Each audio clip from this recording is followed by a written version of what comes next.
Siz avtomat kir mashinani xarid qilgan bo'lsangiz, sizlarga qanday qilib o'rnatish va qanday qilib ishlatishlarni o'rgatib boramiz.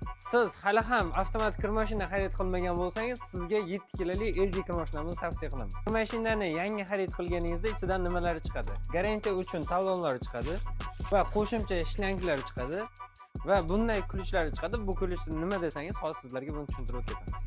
Bu kulchda 4 tali gayka boltni ko'rishingiz mumkin. 4 tali gayka boltni bo'shatib olib tashlanadi. Bu gayka boltni olib tashlaganingizdagi maxsus klipsasi chiqadi. Buni o'rniga qo'yib qo'yiladi. Bizdan ko'p mijozlarimiz so'rashyapti, avtomatik kir mashinam sovuq suv yuvadi. Shuni issiq suvda yuvish uchun nima qilish kerak deyishyapti.